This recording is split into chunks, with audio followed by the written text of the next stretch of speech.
Greetings that are friendly. This is the Necrofessor, back at it again with a beleaguered plague news with everyone's favorite plague waifu, the coronavirus.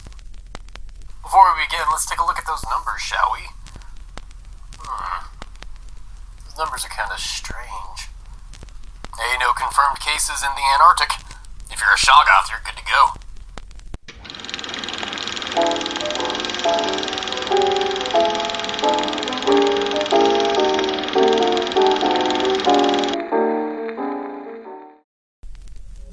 Hey, Corona-chan. It's been a while since we had a talk. Our relationship has been a thrill and all, but now comes the time when we should, discuss the future. Your withering breath has traversed the lands and sown a new plague into the history of this generation.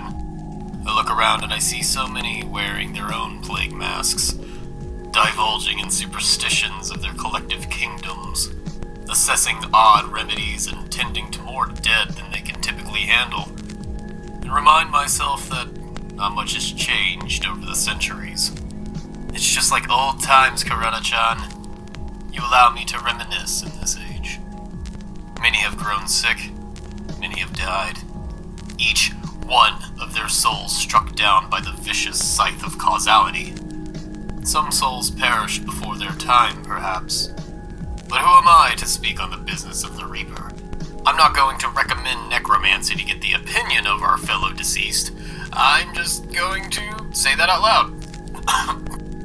The rest of us plague walkers have gotten along due to furtive resilience, employing social distancing, quarantining measures, and common cleanliness practices which have been hammered into our simple meat minds over the past few months.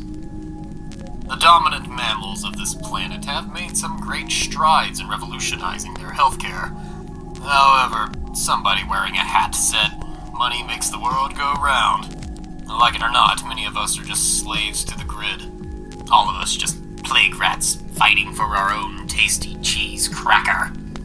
When it comes to depending on your country to take care of your medical well-being and health at large, you'll be sorely remiss to discover that most kingdoms across this spiraling water sphere are oppressively unreliable. Not to mention underprepared half the time. Your affliction, Corona-chan, spread with ease and infected countless industries, practices, social standards, and operations with few obstacles. After your affliction grew, numbers skewed and morphed to favor financial incentive, and death tolls rose to clustered populations at rapid rates. Only then would the collective kingdoms heed your warning and begin to close off major populations from gathering and spreading your gooey viral globs. Shame, too. I was looking forward to walking outside more often, screaming expletives at the sun this spring. Quarantine became the new occupation. Plague masks became the new fashion. Markets crashed as goods and services were without that essential human labor component. Through the rotted sensation of unemployment by many of the global populace, a new coughing spore had arisen in the form of online workflows being developed by companies who had obviously not considered such a thing. Stimulus plans being unfurled by multiple countries at the last second. Healthcare provisions being updated. Go figure. Just other things that should have been done a while ago. Historically, this isn't the first time the lower class has pushed back against the powers that be during plague time. Between 1377 and 1381, the Black Death was in full swing in England. People were dying while new taxes were being thrown at them during this time of government spending, as well as people dying. And when you're in the middle of a plague and your government decides to levy taxes against you, somewhere along the way there's gonna be a breakdown. Smash cut to the rebellion in June of 1381, known as the Peasants' Revolt. Rebels made their way to London Tower to beseech the governmental powers for better work and demand better living conditions from what I can assume was a very receptive King Richard II. I'm going to take a wild guess and say that the revolt was a resounding success. I'll be right back. As This episode brought to you by that demonic ghost clown standing right behind you. I will say that you are so perceptive and thoughtful, Corona-chan. You took the time to shut down all these mass gatherings and public facilities across this magnificent landscape, just so we had time to spend together. I thought it was poignant when Wasteland Weekend, the yearly Mad Max-style event here in America, which is known for being an immersive festival in an apocalyptic landscape of desolation and ruin, had to be canceled due to COVID-19. You can't even pay to go to the apocalypse this year, people. These are interesting times we live in. Your viral infection spread, and so did your popularity, Corona-chan. But I knew all along you had a very singular undercurrent of fear, which would be much more devastating to the human psyche. You truly are plague waifu material. You take a look at environmental photos of places before and after quarantine, and you can't help but notice the Earth has done well in repairing itself from humanity's typical pollution. Humans are kind of a virus in their own way, and that's special. Over the past few excruciating months, I have watched the consciousness of many individuals morph into new plague awareness, albeit haphazardly along the way. Because it turns out, no one was worried about the plagues until it came for their money. Shocker. However, those who doubt you, Corona-chan, have inevitably reaped the consequences either way. This world has changed in many subtle ways due to the outbreak. I'm getting to find out how horribly inept so many people are concerning their own health. It's baffling, yet not entirely surprising, historically. When I witness individuals go from complete panic, to hoarding, to skepticism, all the way to abandoning their hygiene practices altogether and just disseminating false information in such a short amount of time, I can't help but wonder if this isn't just some big screwed-up social experiment gone wrong. By the way, can you spare some of that Jesus blood?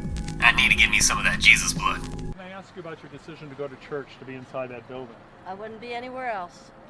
Aren't you concerned you could infect other people if you get sick inside? No. People who don't go to this No. church. I'm covered in Jesus' blood. I'm covered in Jesus' But what blood. about other people who don't go to this church who you might encounter? All of these people go to this church. No, but you're going to be in places where other people I go to the grocery store every day. I'm in Walmart, What? Home Depot, all of those But you people. could get them sick from what happens in They the could church. get me sick, but they're not because I'm covered in his blood. Thank you very much. Too many individuals credit. The medical response taken in places such as China, Korea, Italy have all been invaluable to prevent further life lost, even if it could have been done way more carefully. One of my favorite parts during this mess is when a mayor of an Italian city had utilized drone technology attached with a loudspeaker to fly around and yell at people for breaking quarantine. Cazzo vai, monnacata! Cacci il culo! Ecco qual è il modo per far applicare le norme. Non si esce!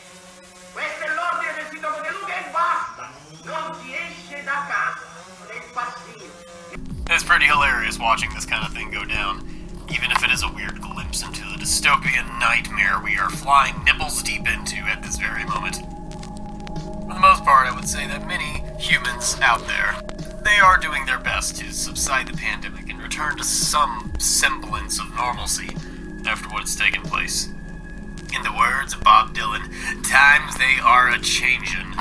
And as governments continue to show their ineptitude, to those out there on the razor's edge of civilization keeping an eye out for your fellow human being, I commend you. You are the real fighters. I've been doing my part. Now, I'm not one to get political on mortal affairs, but damn, has so many of these governmental systems failed to prevent any of this infection stuff from getting worse. The litany of ineptitude that has spilled out of these institutions of power has shown that they couldn't stop a flu even if they tried. Some systems were bickering at the starting line. Some systems came down on the populace like a hammer. None of it seemed very well thought out. For every step we take in combating you, Corona-chan, we take 2 steps back along the way. Why must we fight? But don't worry. We have Kenneth Copeland, an American televangelist and professor of awkward studies here to banish COVID-19 on our behalf. Hit it.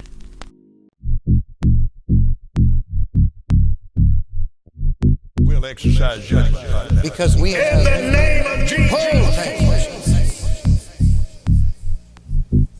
Standing in the office of the prophet of God,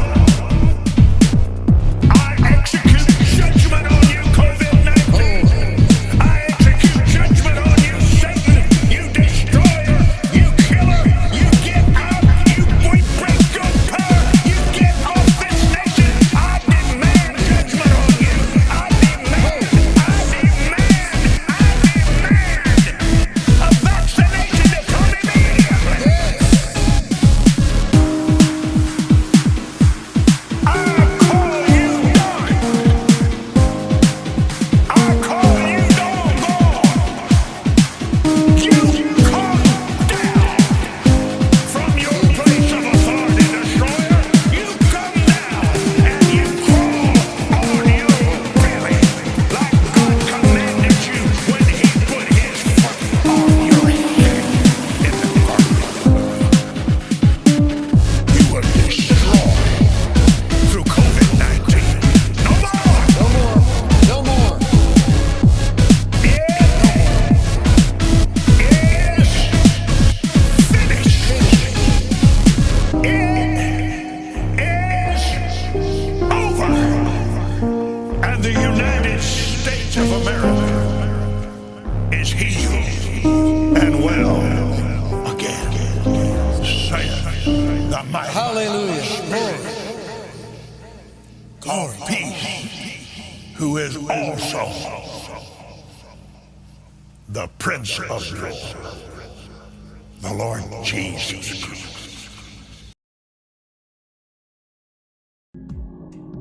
So here we are, Corona-chan, right at the precipice when all the major kingdoms will begin to open their gates yet again.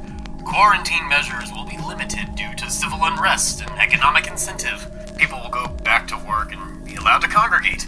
What could possibly go wrong? We have all become familiar with flattening the curve.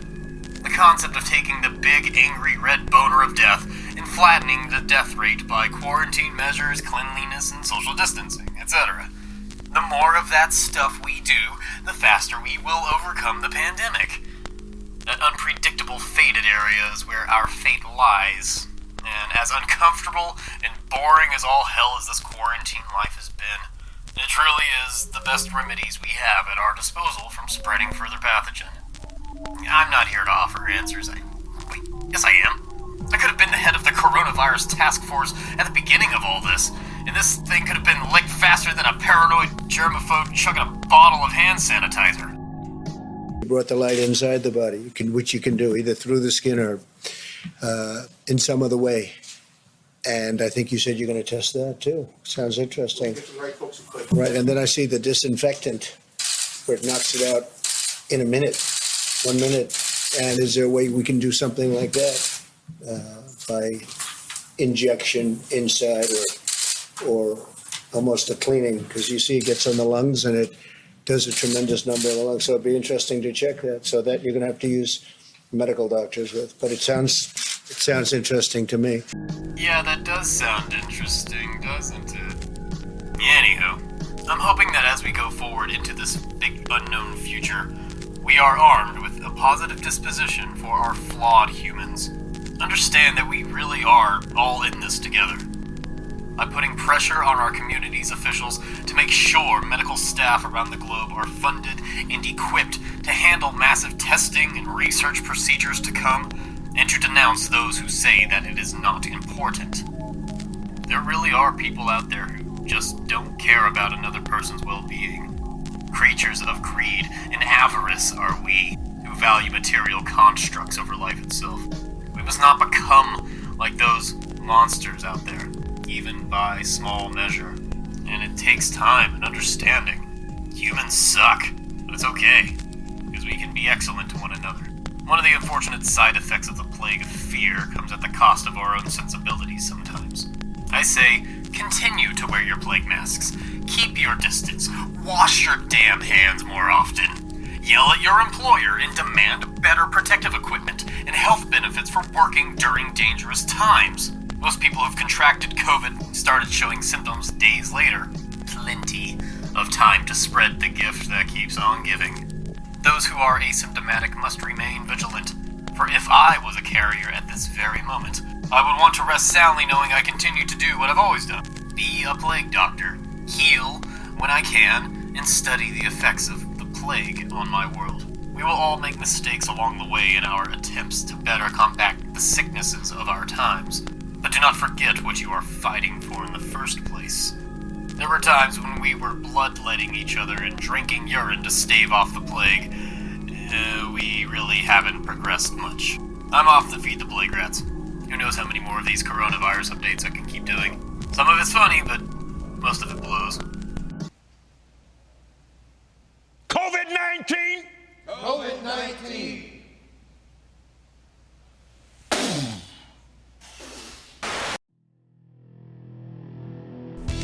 A resounding thank you goes to the Plague Squad. By joining Plague Life on Patreon and getting in on all those sweet Plague Doctor goodies, you've been allowing me to continue onward and make videos, comics, toys, and more. Thank you to Hodorun L, Lord and Lady Towers, and Yosatsu. You don't know how grateful I am for you joining me on this new journey of self-sufficient plague doctoring. May 7th marks the 3-year anniversary of my webcomic Plague Life at plaguelife.com.